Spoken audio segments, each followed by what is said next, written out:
Good morning, everyone. Thanks for getting here. Let me know if you can hear me. Yes, good morning. Thank you. Appreciate it. Okay, we'll give just a minute for people to arrive. We have a pretty full class. I'm going to get started quickly, but there's typically a few more right as we hit 11:30. But I'm also glad to go with those of you who are right on time. So let me go ahead and get started.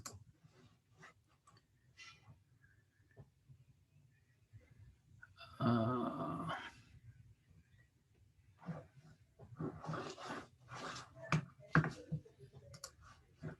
just a second. I didn't have my slides where I thought I did.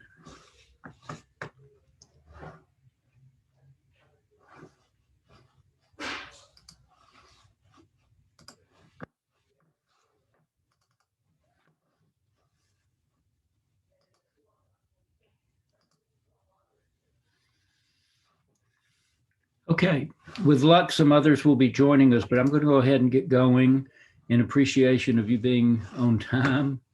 And let me just see if I can close up. There we go. I need to see my slides a little better. Oh, hold on a second. That got ahead of me. All right. Well, what did I do? Hold on just a second. I think I've lost the slides.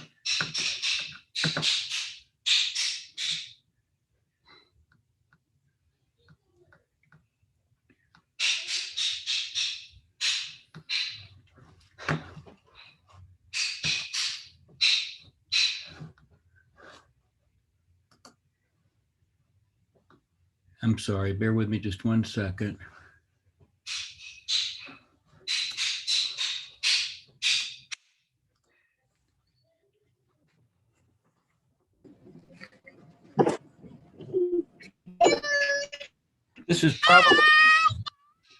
This is probably one of those mornings where being on Zoom is convenient if you're in Boston because it's a kind of ugly morning out.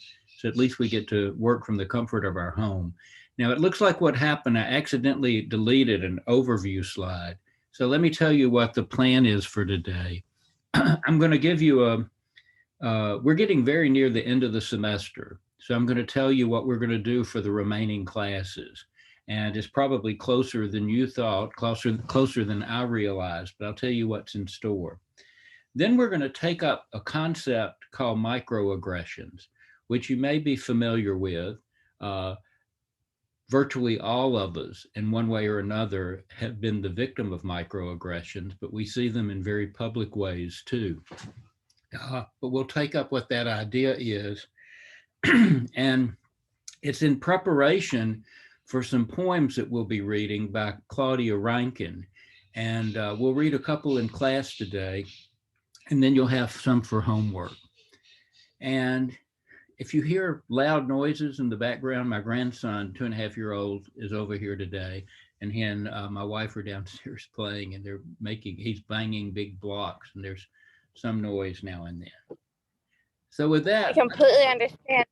I have a 3-year-old too right here. So I know I'm not alone, right? But anyway, it's fun to be around infants. Okay, so here's what's left for class. Next week, I hope by next week I will have graded your essays you just submitted. And if you hadn't submitted, you need to submit very soon. And I'll come back to that in just a second. But next week, we're going to read and discuss some additional poems. And the following week, you'll have an essay assignment that you won't get until you come to class. And the idea there is to turn it in as soon as possible. And if we were meeting in class, we would have in-class essays where you had to finish in an hour and 15 minutes. If it were that class, this class you would have 2.5 hours. But the point is you complete it in one sitting. You do all your planning, your writing, your correcting in one sentence. And so for our next essay, we're going to try to simulate that or imitate that as much as possible by me just giving you the topic at the beginning of class and then asking you to submit it as soon as you complete it. We'll talk about that better on the 30th or next week and on the 30th, but I'm just trying to plant that seed today. So that essay on the 30th, if at that point I'm satisfied that you've got the grade that you were, that you've got a decent grade and you're satisfied too, that would be your last essay. If you have room though to improve your grade, will have another one available on May 7th. Okay, those who want who have more work to do, it may be you've missed assignments and need to do one. It may be you just have a borderline grade that you could improve if you do one more good essay. So some of you will finish after you complete your work on April 30th. Some of you will finish on after you complete your work on May 7th, and I'll be grading sometime after that. So is that clear enough so of where we stand now? Any questions about those dates? Makes good sense. Okay, good. And English class, the writing classes at Bunker Hill tend to finish a little early so that there's ample room at the end for people who need more chances or have makeup work. But so that's where we'll stand going forward. All right, with that, let's move to the idea of microaggressions.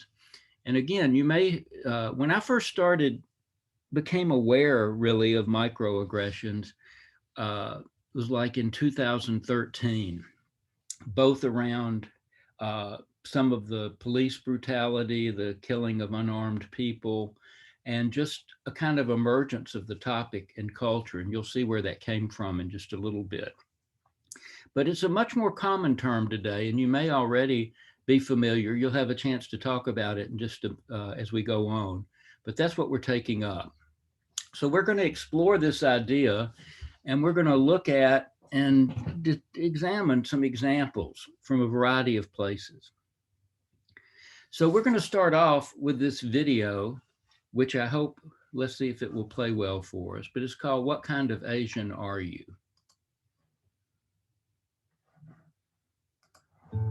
This oceanside Verbo is about to become the backdrop for an unforgettable vacation memory. Okay.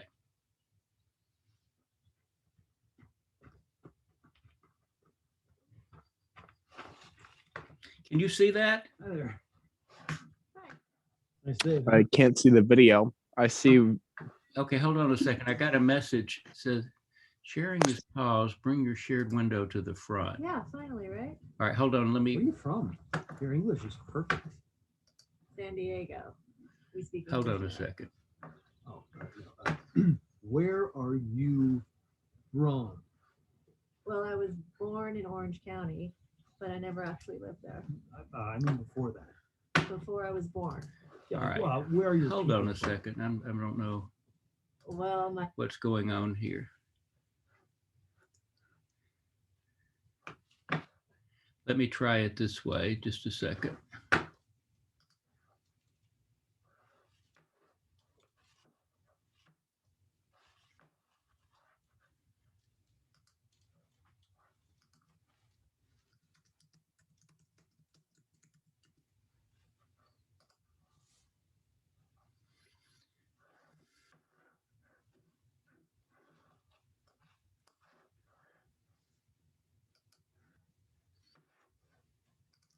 Apology, but bear with me.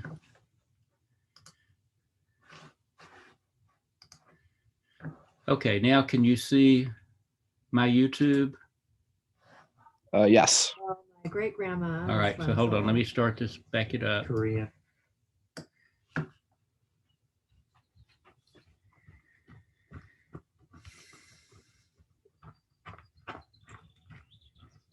Hi there. Hi. Nice day, huh? Yeah, finally, right? Where are you from? Your English is perfect. San Diego. We speak English there. Oh, where are you from? Well, I was born in Orange County, but I never actually lived there I mean before that. before I was born. Yeah, like, well, where are your people from? Well, my great grandma was from Seoul. Korean. I knew it. I was like, she's either Japanese or Korean, but I was leaning more towards Korean. Amazing. Shastina. There's a really good teriyaki barbecue place near my apartment. So I actually really like kimchi. Cool. What about you? Where are you from? San Francisco. But where are you from? No, I'm just American. Really? You're Native American? No, just regular American. Oh, well, I guess my grandparents are from England. Oh, well. Hello, Governor! What's all this then? Dropping the ball into you. Let's go sporty! Double, double, toil and trouble! Mind the gap! Beware Jack the Ripper! Bloody hell! Pip, pip! Cheerio! I think your people's fish and chips are amazing. You're weird. Really? I'm weird? Must be a Korean thing.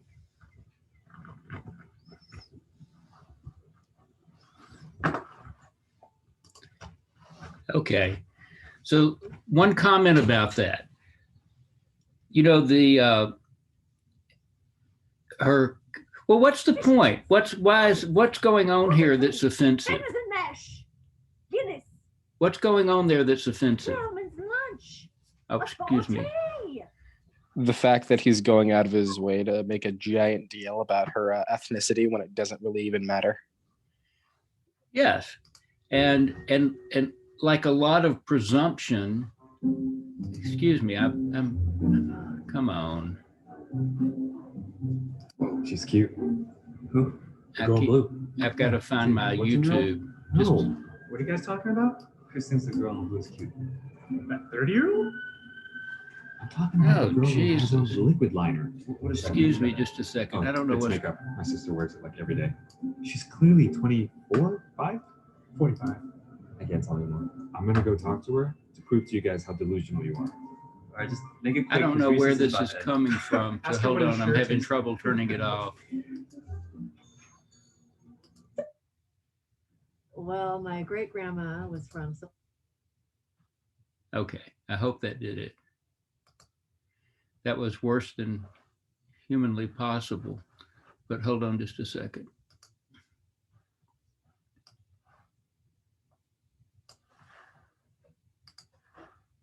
Everybody's still here? Goodness, what a disruption. So Yes. yeah, there's a lot of presumption and sort of, when you say, where are you from? That could be harmless enough, right? I mean, we are often curious about one another's background, but what else about it here has a little offense attached to it? What presumption is the speaker making?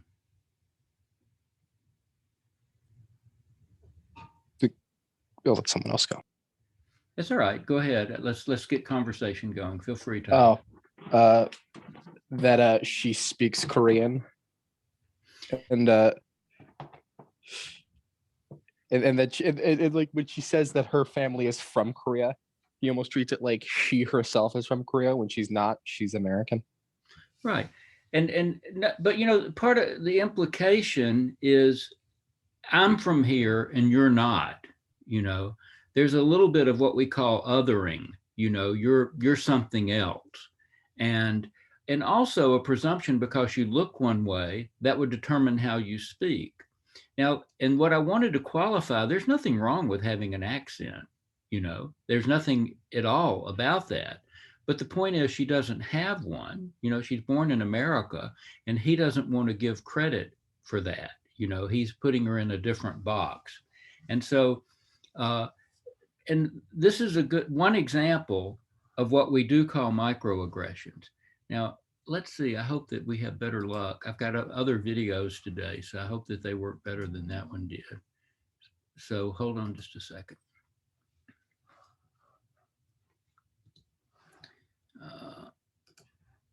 Let me go back to my slides.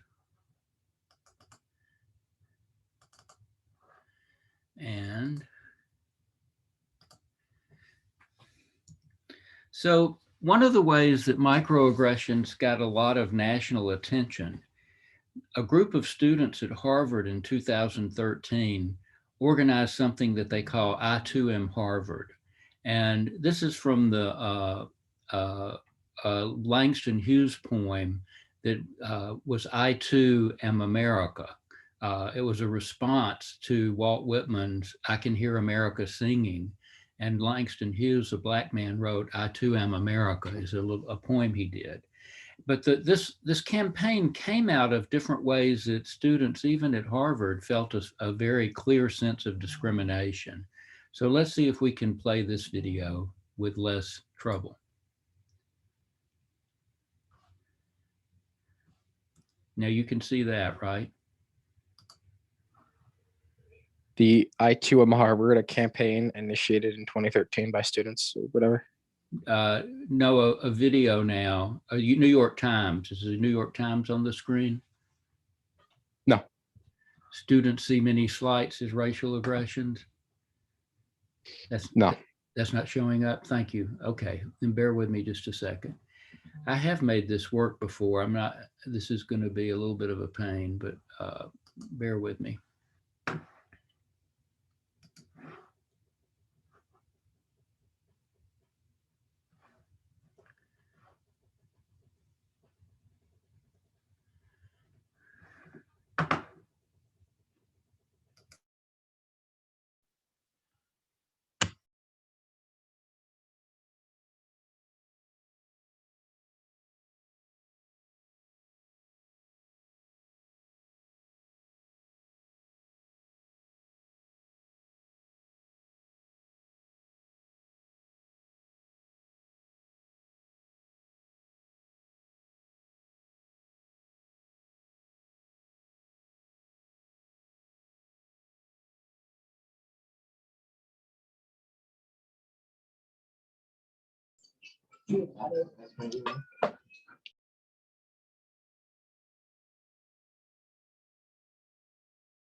I'm sorry. I just realized what happened is I was on mute. I was trying to ask you questions and you weren't hearing me. So my apology for that. I don't know how I activated that. Let's try one more time. Bear with me.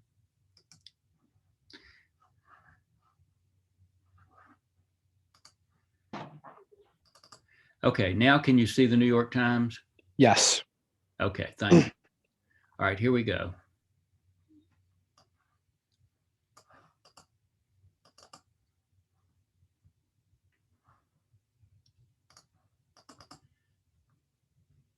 Well, I thought that was.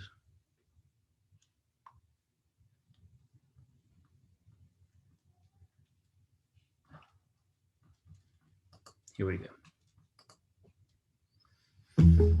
To help new customers connect with us, we're constantly updating our business profile on Google.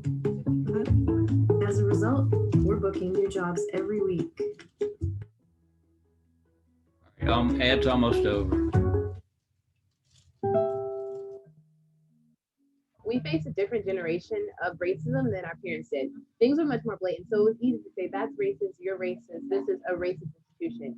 But we're facing things that you're like, okay, am I crazy or did they just do this? And so it kind of, we internalize a lot.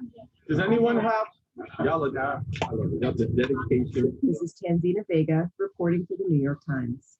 At the Lowell Lecture Hall in Cambridge, crowds gathered to see I Too Am Harvard, a one-night performance put on by students who feel marginalized at the university. Does anyone actually have physical tickets in their hands? Like people think we're just gung ho. Like no, there were times we didn't want to do this because it made us really like uncomfortable and have to face things and have to face people that we were not like prepared to. The play was based on a student interview project and Tumblr page, also called I Too Am Harvard.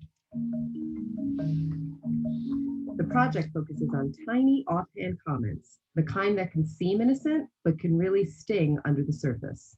At the beginning of the year, introducing myself to people, sometimes people would take a step back and be like, wait, what are you? They're called microaggressions, and younger generations are increasingly responding to them. The kid from Connecticut.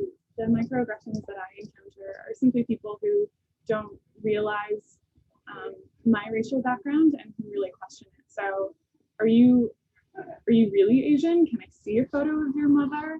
Microaggression is an academic term that's been around for decades.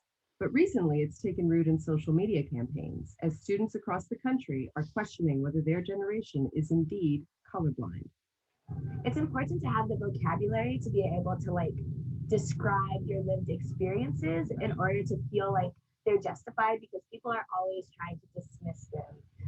We have to show that like these little daily microaggressions are just like sort of the little bubbling up of greater racial tensions that are like underlying this whole post-racial, like if we have this post-racial surface, there's like all of these extreme racial tensions underneath the surface where people are like, oh, we have a black president, we're post-racial, but still like it's okay to shoot a child just for having like black skin. You don't know how to respond, and you don't want to make it a big deal, but it is. And you almost regret some of those moves. There might be a comment that I don't want to think too much into because I would rather just ignore it and then move on. So, but that's why I really enjoy the play, to see those that aren't necessarily ignoring it, but trying to do something about it. Why do you ignore it? Why do you ignore it? It's always easier to ignore. To be clear, there's a risk in calling out microaggressions. Some worry it can make a situation more uncomfortable.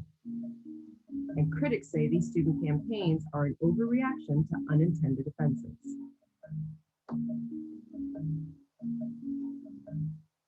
But for some, conversations like these are a good reminder to be more aware. As a social worker who's gone through many lessons of racism and sexism, where people think they're experts, but they're not, and don't recognize that it's a lifetime of learning and a lifetime of interactions where you continue to learn and grow. I felt like it was an enormous opportunity to be reminded once again of what's real.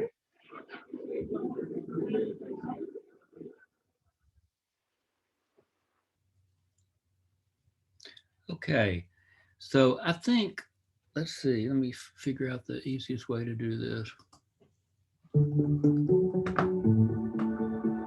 Our phones are ringing more because people.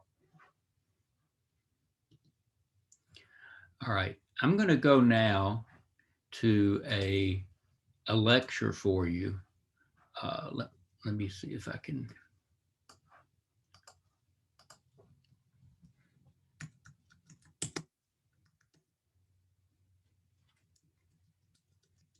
Let me see if I can get up this lecture, and this is a professor that's written a good bit about microaggressions. So just listen carefully, and we'll talk about, well, let me come back. Now, let me go ahead and play him. And what he's going to give you, let me just say, I'm going to say what's in a couple of slides rather than trying to go back and forth. Microaggressions are very similar to stereotypes in that they presume something about other people and simplify. But stereotypes can be positive or negative, and you can stereotype blondes as not having as much sense, but you can also stereotype Asians as being good at math you know, and that's not a negative thing. It may be, but it's still a stereotype, and it wouldn't necessarily be true for everyone. And microaggressions are a little bit different in that there is some kind of bigotry and some kind of offense buried in them. But let's listen to what Professor Sue has to say about that. Support for NPR and the following message come from the Michigan Economic Development Corporation. Tap the play button below to hear about the innovations taking place in mobility and electrification in the state of Michigan, including a self-driving vehicle corridor. All right, here we go. So where are you from? No, where are you really from? To some people, that might sound like a harmless question, but to a person of color, it might sound like a microaggression, a question, a comment, even an intended compliment sometimes that nevertheless suggests something demeaning. Now, that term has been in the news recently because of the I Too Am Harvard campaign that was a play and later an online campaign by African-American students at Harvard to highlight the casual forms of bias that they encounter on campus. We wanted to talk more about this, so we have called Daryl Sue. He is a professor of psychology and education at Columbia University Teachers College, and he's done extensive research on this topic, and he's with us now. Welcome. Thanks so much for joining us. Well, thank you, Michelle, for having me. So you've defined racial microaggressions as, quote, commonplace daily indignities, whether intentional or unintentional, that communicate racial slights and insults toward people of color. Could you just briefly just give us an example of what you're thinking about here? Well, the example you gave about asking me, and it's happened to me many times, where I was born, and answering them by saying that I was born in Portland, Oregon, and having the person persist and say, no, where were you really born? Mr. Likas, are we supposed to be watching them talk? The message here is that I am a Tyler, no, this isn't a video. This is only an audio. Right. I was listening and I looked at the screen and I just noticed. That's all. Sorry. Okay. So sorry. That's all right, but I'm going back up just slightly. All right. So no, just listen carefully and I'll give you some notes about it afterward. Communicate racial slights and insults toward people of color. Could you just briefly just give us an example of what you're thinking about here? Well, the example you gave about asking me, and it's happened to me many times, where I was born, and answering them by saying that I was born in Portland, Oregon, and having the person persist and say, no, where were you really born? The underlying message here is that I am a perpetual alien in my own country. And that's one of the themes of microaggressions, that they have a hidden, disparaging, denigrating, invalidating message. In fact, we asked our listeners for their experiences with this, and it probably won't surprise you, Professor, that we received hundreds of responses on Facebook in a very short period of time.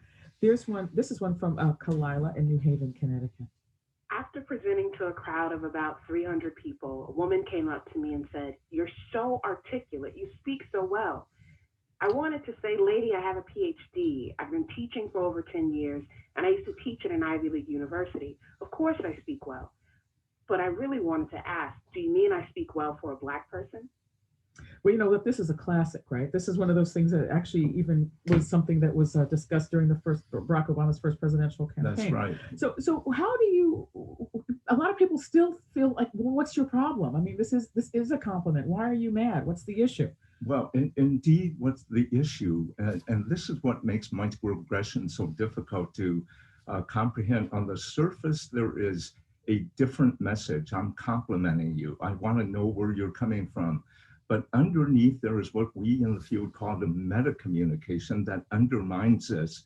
And the meta-communication is this Black woman is saying that the person complimenting them is surprised that they can be bright, intelligent, because that's not the way Black Americans are, and that you're an exception. And it allows a person to hold on to the stereotype that African Americans are unintelligent, inarticulate, and all the negatives that go with it, but they are not aware of this. And this is the thing that makes microaggression so difficult to deal with. It's invisible to the person delivering it. Why do you think it matters for the person who's receiving it? Well, all of our studies on the impact of microaggressions suggest that they assail the mental health of the recipient.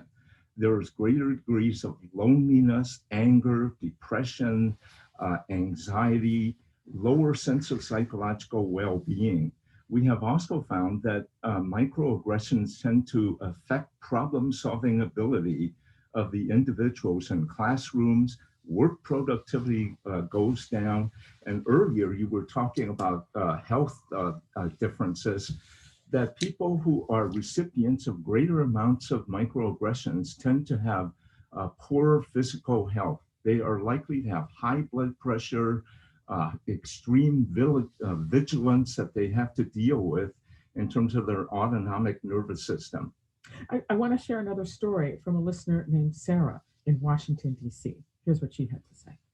I've often been told I don't look like a lesbian. There's an assumption that I'm supposed to look like the stereotypical lesbian, and I'm doing something wrong by keeping my hair the way I do or dressing the way I do. I have to tell you, Professor, we heard a whole array of stories from women who were told that they were too pretty to be gay, or too pretty to be disabled, or overweight. And I just wanted to ask you about that. Well, this is, one of the things that we've discovered is that my original work and research dealt with racial microaggressions. As we got into it and the concept of microaggressions caught on, we discovered that almost any marginalized group in our society can be the object of microaggressions, whether it be gender microaggressions, sexual orientation microaggressions, or disability microaggressions. Microaggressions have similar psychological dynamics, but they differ in terms of the themes that are going. For example, women are more likely to get themes of sexual objectification.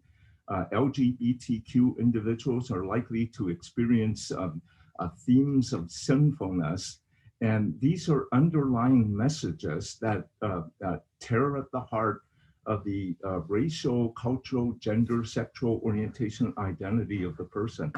We had a number of comments from Asian Americans or people who are saying things like, well, here's one from a woman named Maria Huang, who recently moved from Ohio to Boston, Massachusetts. And one of the startling things was that I often get, oh, it's because you're Asian. And this was attributed to things like for her weight, her thinness, or her good grades. And she says, it feels to her like a downplay of actual achievements that she's worked for. And then, of course, as you mentioned, the ever popular, where are you from? And a number of our Asian American correspondents mentioned that. So let's wheel around on the time that we have left is, what do you do? I mean, what do you do about this? Because as you know, a lot of times if you call it out, people think you're being oversensitive. How do you recommend people?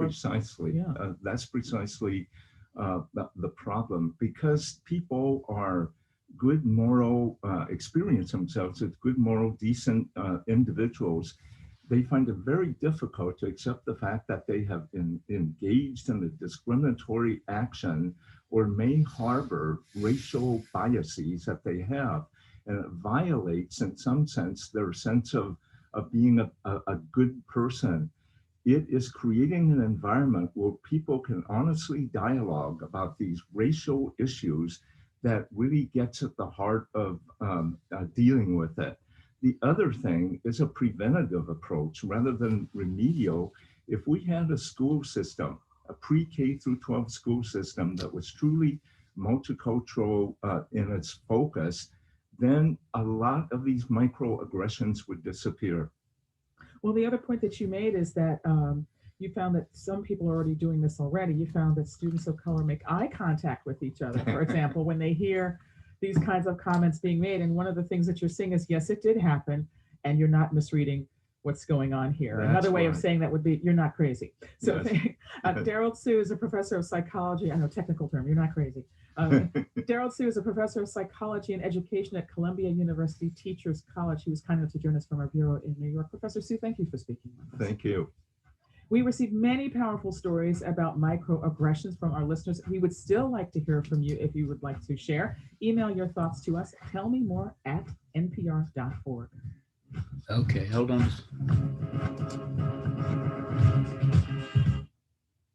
And now more from NPR. All right. See if I stop that. And let me come back to my slides and share those with you.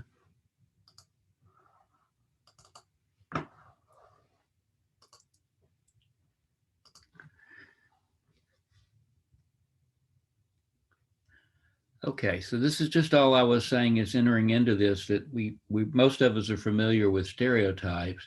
This is a little bit different. That was the link to his talk. And I just want to unpack his definition a second, that these are brief and commonplace. They're not necessarily a big deal at all. And they can be verbal. The most of them we'll look at are things people say, but they can be behavioral too. Actions that people have. You might also think of, well, let's just leave it at that, actions in some way. Environmental would be something like perhaps pictures people would have up, in a workplace, or a school curriculum that wasn't culturally sensitive in some way. But these things are indignities. And the important thing here is whether they're intentional or not. There's a concept you may have encountered in therapy of we talk about our intention, but what's our impact? We might have intended something to be kind, but did the person receive it as kind? Or we might have intended something to be a kind of a joke, but does it come across as a joke? And so that's the difference between intention and impact. And that's something that will be part of your homework too. But what's communicated is hostile and derogatory. It's negative. It's a negative slight. It's an insult. And usually when we're talking about microaggressions, the target of it is someone who is not in the majority, someone on the margin in one way or another, or marginalized, someone who's being pushed out of, is not being recognized as a, fully valid human being. So that's to deal with his definition a second. He said a few other things. I've taken out a slide that, notice that what he said about the consequences. People who suffer a lot of microaggressions are more likely to suffer depression. He said it can even impair your problem-solving ability. The point is it's degrading, and that can, if you internalize that, it's painful and it causes you complications. And that's an important part of this. This isn't just being politically correct or being, any way you would want to minimize the impact of microaggression. It's something that does sting. And let's just look, I should have underscored the work. Notice it's micro, small, but aggression is something serious, okay? So we're not going to read this essay. I often teach an essay called Little Things Are Big, and it's about a racial incident. What does that title suggest to you? Little Things Are Big. Even not seeing the essay, what might you think going into an essay with that title?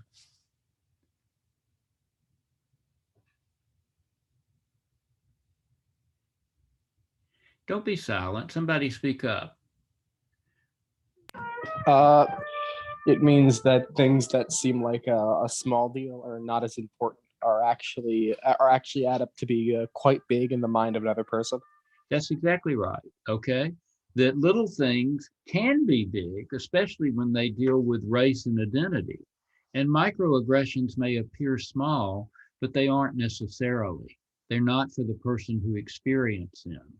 And this is the important part that you heard from the students at Harvard speaking. We're living at a time right now where in Minnesota, the policeman is on trial for the murder of George Floyd. We've had another unarmed 20-year-old killed over the weekend because a policeman couldn't tell a gun from a taser. Over the years, we had what's Rice is the last name. I'm not going to get the first name right, but the 12-year-old boy in Cleveland who was playing with a play gun in a park, and policemen drove up and shot him dead on the spot in 2 or 3 seconds. And we had the massacre in Atlanta of the Asian workers within the past few weeks. We have all kinds of we live in a very violent country, and where some people are much more vulnerable and the target of the violence than others. And part of what the students were saying is that these microaggressions are part of that larger racial conflict where it's okay. And we say it's okay to shoot unarmed people because so rarely is anyone ever convicted or face serious consequences. That's been the exception in our history, and it's something that we hope can change. But now I'm not going to go. This is because I'm having so much trouble with the video. Or wait, let me try. No, I'm not going to try. This is a set of public service announcements that were done about microaggressions. And let me just give you a kind of situation. One is of a man who looks a teenager, looks Middle Eastern. He's meeting his friends in the park, and there's a white kid and a black kid and a brown kid, maybe an Asian. And they're all greeting each other. And one of them hugs the Middle Easterner and says, "Hey, good to see you, Bin Laden." He calls him Bin Laden. And, and the guy he says that to says, "Bin Laden." And he's thinking, why am I hearing that? Why would that be offensive? Why would that be hostile, derogatory to call somebody Bin Laden? And somebody besides Tyler speak up. I know there are other people in class who can talk.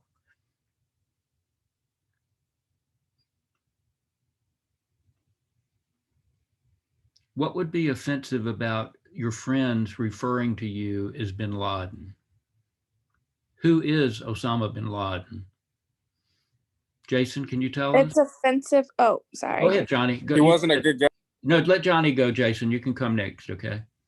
It's offensive because bin Laden was a terrorist. He wasn't a good guy. But it's basically like what you're insinuating that people. Can you ask the question again by accident? I was. That's okay, Johnny. No, You're insinuating that someone from there is a terrorist just because they're from there, and they're not. That's not true. Right. And he also, we don't even know where he's from. He could have been born in, anywhere in America. But yes, you're linking him to a terrorist. Was the person who said that, what was their intent? What do you think their intent was, Jason? Probably not good. Do you think it wasn't good? I don't know. Maybe it was like a heavy joke, but like every joke has a true meaning behind it, so I'm not sure. Yeah, I got you. And I'm sorry, you didn't get to see the video, but it's a very friendly thing. He's hugging him and he says, "Hey, Bin Laden." And so your question of a joke is probably, I think the guy thought he was being chummy, but he's not realizing that the impact of that is very hurtful. And, there's another one where a young Black woman is all excited. She's been accepted to an Ivy League school, and she's sitting on a bench with a friend, a young white friend. You assume they're probably classmates. And the young Black woman says, guess what? I got in. And her friend says, "Where?" And she says, "Columbia, and in New York City." And her friend says, "Well, how did you do that? How did you do that?" Or, she says, "Congratulations, but how do you do that?" What does "how do you do that" suggest to the young woman who's just been accepted? That she's not capable of doing that because of her skin color. That she should, like you could do that. You weren't capable. And, this is a constant thing of Black and brown and all kinds of people marginalized in some way, people not getting credit for their achievement. And that's what was there. And, you know, I'm not sure here on the intent. She may have just been trying to like, oh, tell me your secret. But the point is, it winds up being a hurtful thing. And I will send you a link, or I'll put a link on our website for these public service announcements. They're very good. There's a whole series of them. All Asians look alike, or you don't look Jewish. You know, there are various things that are played out here. But because we're having trouble going back and forth, I'm not going to play the video. But I do now have a bunch of photo examples, and these are from the I-Tour Harvard. And we're going to use these kind of like lab specimens to study and see what, if we can understand the microaggression, why it's derogatory or hostile, and whether it was intentional or not. I could have reversed those last two. Was it intentional? Was the aggressive, the painful part of it intentional? Why is it derogatory or hurtful? And one of these showed up in that little video. Notice these are all students holding up things that have been said to them on campus. And so here, the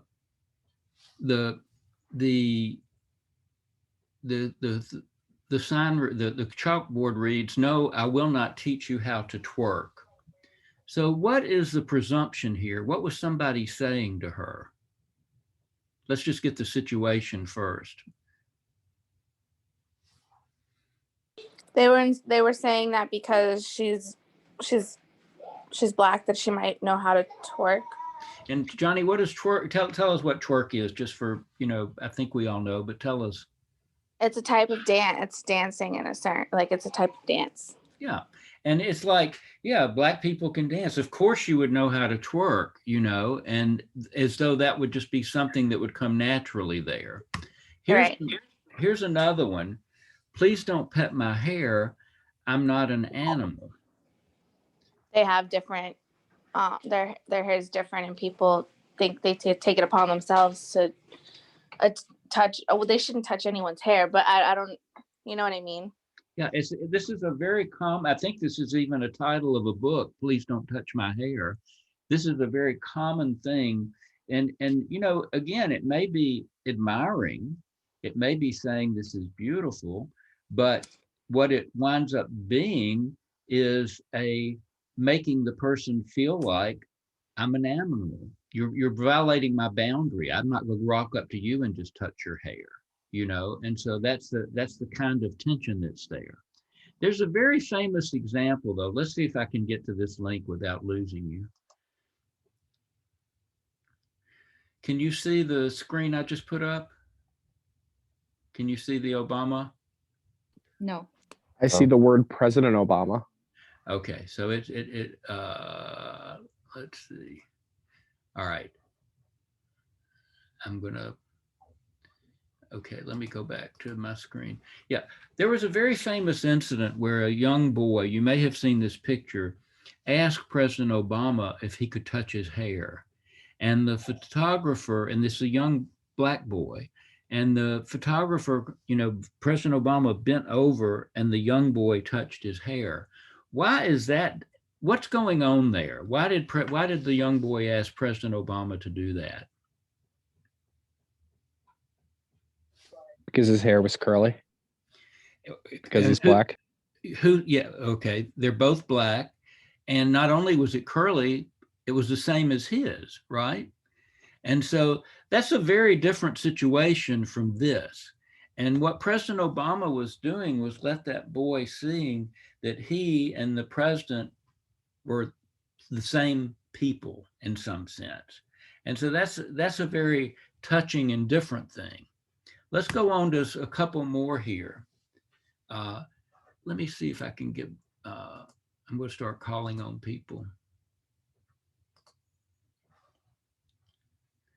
Let's see, Luther, could you read this one for us?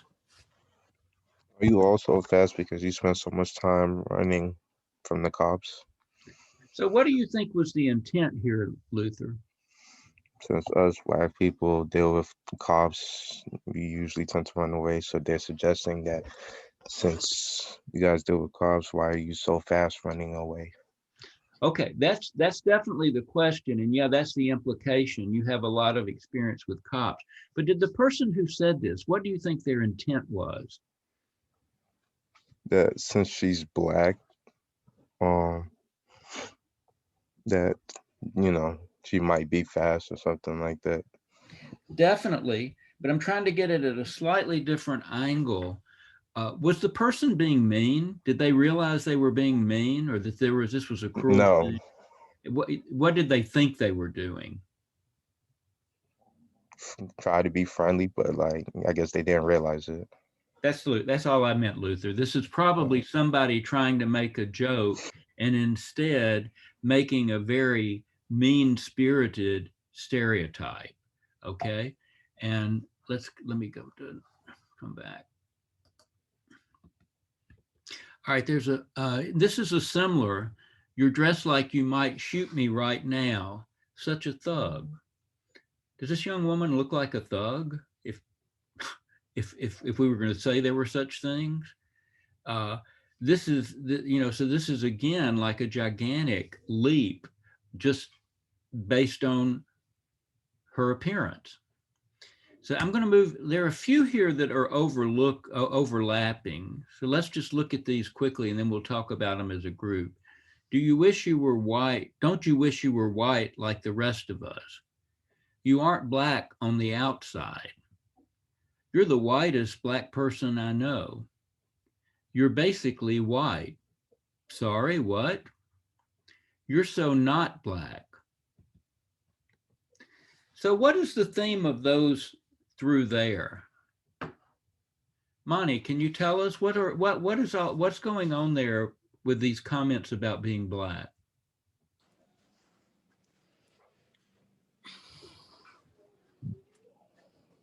Unmute yourself, Monty, if you're trying to talk.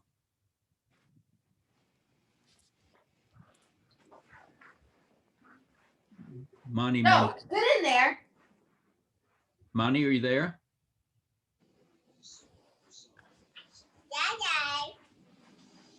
Okay. So, I'm not on mute either. Who's speaking? Did you want me to answer that? Who's speaking? Johnny. Go ahead, Johnny. You were asking what do those have in common? And what is it saying about what is the presumption about being black? So it's basically saying that like you have that you have to be a certain way to be categorized, like to be like said that you're black, and then also it's like implying that you're so white, like I can't explain it exactly, but like that it's just implying that white people like are bad. Like it's like implying that like, do you understand what I'm trying to say? I think you're right on the edge, but yes.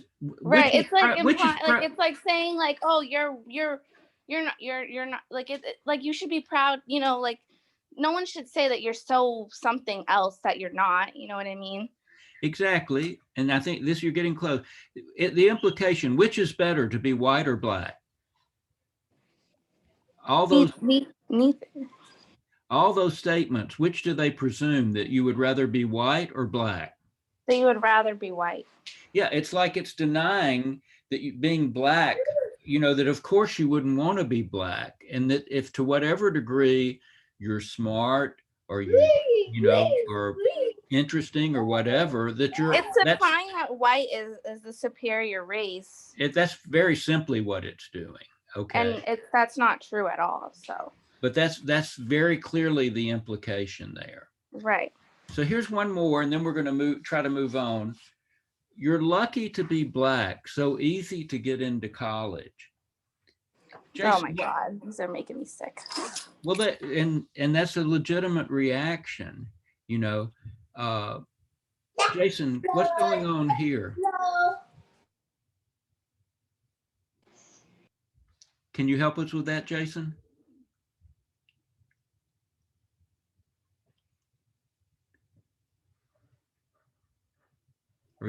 Sorry, what was that? Can you help us understand this when you're lucky to be black, so easy to get into college? I believe that they're trying to like get away from like the stereotypes that like Black Americans can't get into college, so they're accepting more at certain colleges, maybe. Well, do you think it's easy for Black people to get into college? No. And historically, has it been easy?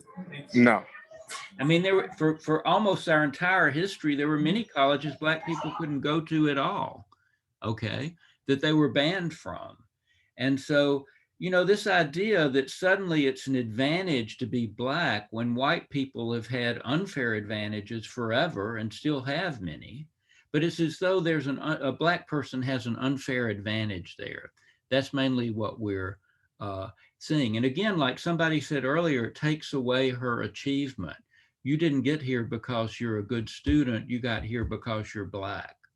So let me go ahead. I want to introduce now Claudia Rankin. And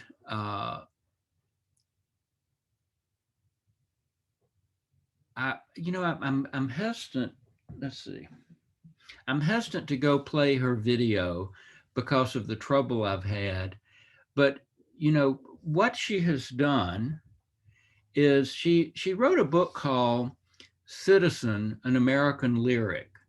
And it's a collection of little incidents that all point to moments of microaggression. And it's a really poignant and beautiful book.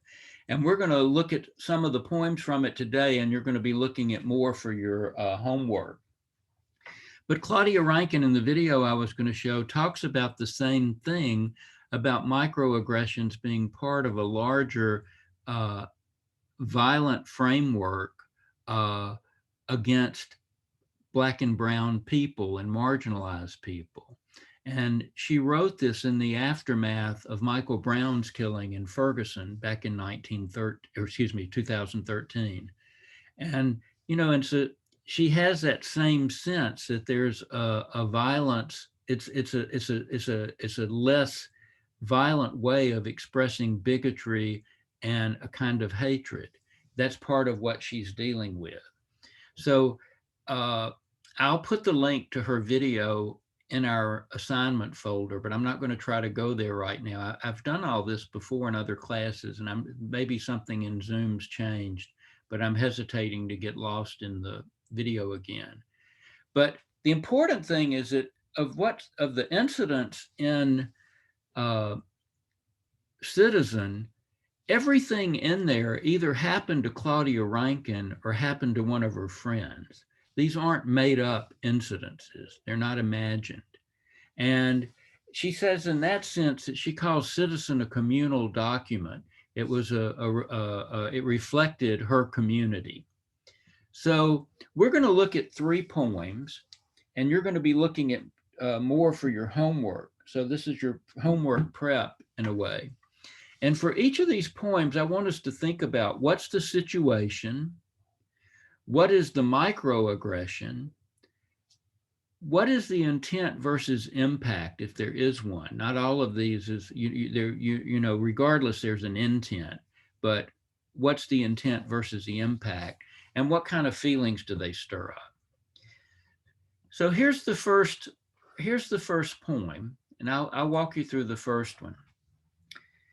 In the line at the drugstore, it's finally your turn, and then it's not, as he walks in front of you and puts his things on the counter. The cashier says, "Sir, she was next." When he turns to you, he is truly surprised. "Oh my God, I didn't see you." "You must be in a hurry," you offer. No, I really didn't see you." So now let's look at a couple of things about this poem that you have to think about to make sense of it. Hold on just a second. One thing is, notice it doesn't have some punctuations missing. So like the cashier says, it doesn't have in quotes, but in fact, it is quoting, and there's an exchange and dialogue here between he and you, but you have to feel that in yourself. It also doesn't have a title, and usually a title is helpful to help us figure out what's going on in a poem. And notice it says in line, it's finally your turn. There's a you here, and there's somebody else in line and a clerk, but none of them are identified. But we might think the you actually has a slippery function. We might think of the you as I. This is somebody talking to themselves. But one of the things about these poems, because it says you, it kind of pulls you in and makes you be that you in the poem, okay? But mainly nobody's identified. But I think one of the things that we can easily think is that the person speaking or meditating is Black, and that others interacting are likely white. And so with those, with that kind of clarification, we can see here's the situation. Somebody's just in line at the drugstore. It's their time to get rung up. And somebody jumps in front of her. It's a male. There's a sir, right? And the clerk is polite enough to say, sir, she was next. And then the person who jumped ahead turns around and looks at the person in line, truly surprised. And notice he says, oh my God, I didn't see you. And the you tries to be, he gives him a pass, makes it like, no big deal, you must be in a hurry. But he then even makes it even plainer, no, I really didn't see you. And so what this seems to suggest is that this man who broke in the line, to him, this Black woman is invisible. She's not there. He's the one that's important. He's the one that deserves the next turn. And the cashier mediates and says she was next. She tries to even forgive him. You must be in a hurry. She's not even taking it very badly. But he says, no, I didn't really see you. And I can imagine, hearing, I didn't even see you. You may find that funny. You may find that like, well, you're a real goofball. Excuse me, or my son would say, you're a real dick, but you're also, it's also like, give me a break. You don't see me. I'm not invisible. I'm a person. Okay. But that's part of what's implied here. Let's go to another one and try this. And let's see.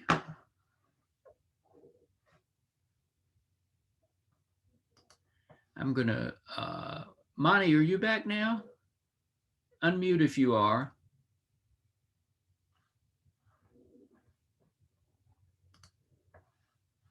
Okay, Fernanda, could you read this one for us? Oh, excuse me, let me back it up. Yes. Go ahead. This one? Yeah, read this one, please.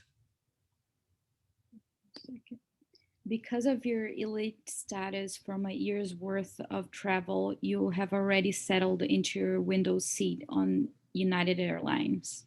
When the girl and her mother arrive at your row, the girl looking at you tells her mother, "These are our seats, but this is not what I expected." The mother's response is barely audible.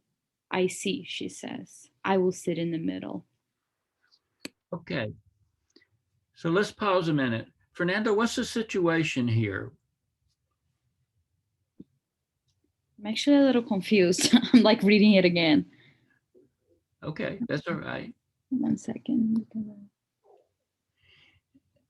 And by situation, I just mean, where does it take place? What's happening? An airplane. They're on an airplane. Yeah. Okay. And what about the you? Where is the you sitting?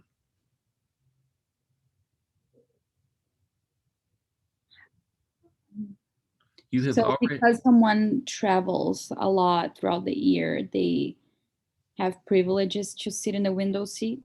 I don't know. or at least, whether this is first class, but you got on early, you took a window seat. That person did. And yes, you're right. They travel a lot, so they get a lot of extra points. So then what happens? Who comes up to the row? the mother and the girl arrive at the same role as you. Yeah, the mother and the daughter. And Yeah. what does it appear? What does the girl tell her mother effectively? That those are their seats, but they didn't expect that. What is it that you think she didn't expect? I'm not sure. To sit in the middle seat. A black woman sitting with them. But be Fernanda, be patient with it. Yeah, and Tyler just said she didn't expect to come on the plane and sit next to a black woman, and we can know that because the mother says, "I see, I'll sit in the middle." Oh, okay. I think I finally get it. I was not getting That's it at all all. right. You read it. Sometimes reading Yeah, it I can wasn't make- paying attention as I was reading, I think. sometimes reading it can make you catch on faster, is part of why I asked you. But so yeah, so here we have the little girl is, is being frank. I wasn't expecting this. And her mother interprets that she doesn't want to sit next to the black woman, so the mother does it for her. What does that make the you in the poem feel like? What would that make the black woman feel like?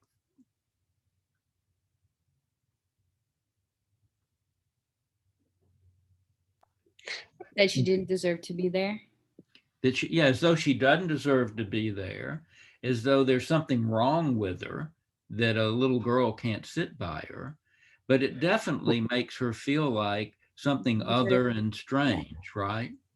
I mean, something, and there's something very hurtful in that, that you can't be set next to, you need your mother's protection, to just to be on the same row. We might think, I want to be sure to get to your assignments. I can't dwell too much. What would have the mother have done differently? What could have been more helpful, to help her daughter understand this better? Instead of reinforcing her bigotry, she could have done something to help her get out of it. But that didn't happen. Let's look at one more, and then we'll go to your assignment. And let's see. Jason, could you take this? I can't see everybody's name, so I'm going to. Yeah, I got it. Go ahead and read it, please. All right. A woman you do not know wants to join you for lunch. You are visiting her campus. In the cafe, you both order a Caesar salad. This overlap is not the beginning of anything because she immediately points out that she, her father, her grandfather, and you all attended the same college. She wanted her son to go there as well, but because of affirmative action or minority or something, she is not sure what they are calling it these days and weren't they supposed to get rid of it. Her son wasn't accepted. You are not sure if you are meant to apologize for this failure of your Alma Matters legacy program. Instead, you ask where he ended up. The prestigious school she mentions doesn't seem to assuage her irritation. This exchange and effects ends your lunch. The salad arrives. Okay. Now, it might have been helpful for me to, are you familiar with affirmative action? This is the notion that since in the past, some people were excluded from either jobs or schools or whatever, that you have to make an extra effort to recruit them. And this takes a lot of forms. In Major League Baseball, at one point, it became a rule that if you had an opening for a manager, you had to interview at least one minority candidate. And before that, there weren't Black managers, there weren't Latin American managers, and so that just interviewing suddenly made it possible for more perfectly qualified people to advance into those roles. Affirmative action in colleges had to do with recruiting women, recruiting minorities in general. Supposedly at this point, a lot of white people complain about affirmative action and want to call it reverse discrimination. But at this point, the people who've benefited, the group that has benefited the most from affirmative action is white women. There have been more opportunities for white women because of affirmative action than anyone else. But regardless, can you hear here? What is this mother? What is she, the mother's son? Where did he wind up in school? It says Another that another prestigious school. yeah, he wound up at a prestigious school, but it sounds like she's grinding an axe. What is she saying to the speaker here, which we can presume to be Claudia Rankine?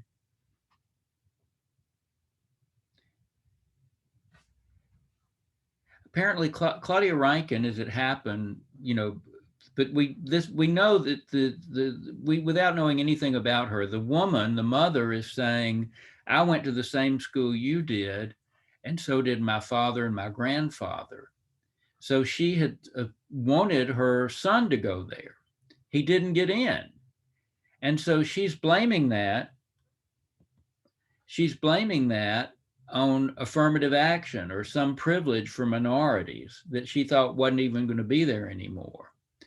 And notice that she's aggrieved enough or bitter about that, that even though he wound up at a prestigious school, that doesn't seem to make her feel any better. So what's the result? This exchange, in effect, ends your lunch. The salad arrives. So what was the U's response to being kind of accused in this way? Does she want to be friends with this person? No, because she's basically devalidating her successes. She's by also bringing up invalidating the program. Yeah. Yeah, or she's the action. invalidating her successes. She's, you know, holding a grudge. She's as though she's blaming Black people for where her son goes to school, even though her son went to a prestigious school. And so that leaves the you, with nothing to say. This is an exchange, ends your lunch, the salads arrive. So we might picture they just eat in silence, okay? So the book, Citizen, is a collection of things like these 3 poems we've looked at, okay? And Claudia Rankine, in her interview I didn't play, she says that, you know, her hope is that if we teach ourselves at home, we'll do better with this, if we teach ourselves at home. And so part of why I'm getting you to look at these poems is to help you begin that learning process to teach yourself and teach others to whatever degree this is helpful. And you heard Johnny say earlier, this was painful to hear. These things can be very upsetting. But it's all the more reason for us to learn about them and understand them. So for those who might have been late, let me just repeat that we've only got 3 more classes left. Next week, we're going to discuss new poems. On the 30th, you'll have an essay that you will try to simulate an in-class essay. If your grade at that point is something I'm satisfied with and you're satisfied with, you don't need to write another essay. If it's not, you will do one the following week. But May 7th, apart from whether there's more makeup or something else, will effectively be the last day of class. So here's your homework. I'm going to give you 10 poems from Claudia Rankine's book, Citizen, and it includes the 3 we just went over. So I want you to choose 2 to comment on. That's supposed to be on, not 1. Comment on. And don't comment on one we've already discussed. So that's going to eliminate 3 of them. And one of your poems must be either one of the last 2, the ones on page 9 or page 10. Now you could do both 9 and 10, but I'm saying you can choose another one, but then you have to choose one of these, okay? And here's what you're going to do. It's just like we went over. I want you to describe the situation, and by that I mean who's speaking to whom. Are they in a, you know, like one was in a drugstore line, one was on an airplane, one's over lunch, okay? Where does the incident takes place? What is the incident that the poem addresses? And the one we just looked at, it was addressing the mother's resentment about where her son went to college. And then I want you to identify the microaggression. In this case, it was though the way she was almost suggesting it's Claudia, it's the other U's fault for her son not being accepted at the school that she and his grandparents had gone to. And then what's the intent versus the impact? And that college one, you might have suggested that, well, she's just trying to tell Claudia Rankin that admissions aren't fair, or admissions are unfair, or admissions favors Blacks. But the impact is to suggest that Claudia Rankin has artificial, or, or that other you, excuse me, I keep associating it with the actual author, which it is okay in this case, that the impact on her is like, you don't really deserve what you get, or you have advantages my son didn't have. On the airplane, the intent might have been for the mother just to sort of shelter her daughter, but the impact was to make the person you're not going to sit next to feel like there's something wrong with them, okay? And then think about, what are the feelings that the microaggression stirs up? How would it make you feel that this woman complains about her son's college acceptance, even though he's going to a great school? How would you feel that the mother feels like her daughter can't sit next to you? That's what that last part is supposed to be. And so I want you to write, you might be able to do this in a good paragraph. It might take a couple because there's more than one topic, but just be sure that you address all 4 points. So in your assignment folder under readings, you'll find a packet with 10 poems. And in your assignment folder under homework, you'll find a handout of a Think and Write that has what's in this slide here. So I have one more thing I want you to think about. We didn't get to talk today. I knew I was going to be too short for time to cover microaggression. We didn't get to talk about the impotence of proofreading. And what I want you to think about, I'm not going to go through and read everyone's, and mark up, but we're going to talk about that a little bit in class. And I want you to think about the line in your homework that you had the hardest time correcting, or a couple of places where you had the hardest time correcting it. And we're going to just correct a few pieces of that write-up, and then we'll talk about any things where you couldn't understand what it was supposed to be. And so be ready to discuss that next week too. All right. So I'm sorry I had so much trouble with those slides, and anyone who didn't speak up today, Ismahan, Hannah, Israel, Adriana, I'm sorry if you didn't, Christoph, I'm sorry if you didn't get a chance, but volunteer, okay? Let's hear from more people. But that's it for today. Any questions about your homework?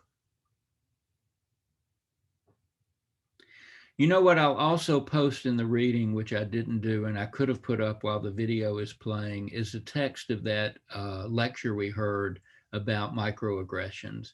I have the text of that available, so I'll put that into your reading folder as well too. Monty, are you back now? Are you here? Yeah. Okay, there were a couple of times I tried to call on you, I didn't get through, but be sure. Oh, sorry. Be sure to be ready. Okay, if you have any questions about let me also say, I had spot checked. I'm sure some of you may not have turned in your essay yet. Turn it in as soon as you can.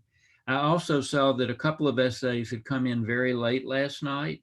I would advise you to go back and reread those and make sure they were ready to turn in if you did it at the very last minute. I'm probably not going to start grading until Monday, so you have time to turn it in, but you do need to complete that work if you haven't already, okay? And if you have any questions about your homework, just reach out to me, but I hope the concept's clear, and I hope you have, I hope you can see the value of looking into these Claudia Rankin poems, okay? You have a good week. Bye, Professor. Thank you, Mr. Kenny. Thank you. Good weekend. Y'all take care. You too.